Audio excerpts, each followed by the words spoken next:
Գյուղացի շինարարը ծնվել է հողի բույրի մեջ, արևից շիկացած դաշտերում, որտեղ աշխատանքը ոչ թե պարտք էր, այլ կյանքի բնական ընթացք։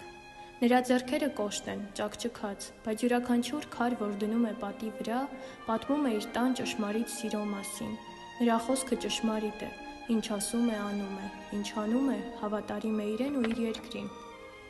Նրա աչքերում պարզությունը լուսավորում է հավատը, մարդուն, երկրին ու աշխատանքին։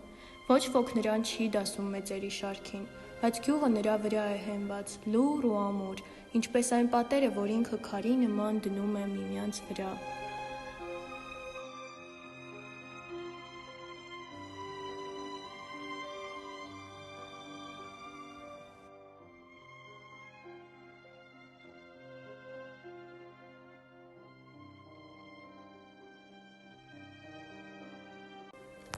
Գյուղացու ձեռքը ճաքած ու պնդացած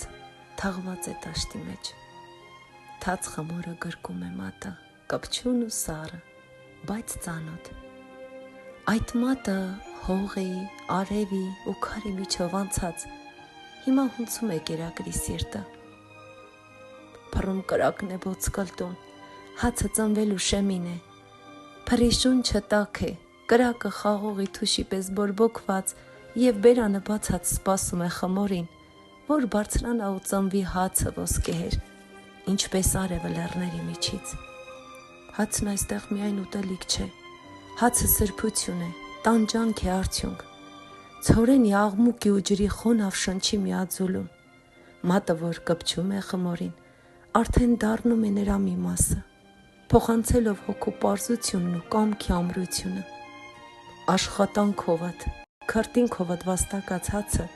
Աստծո օրհնություն ունի իր մեջ։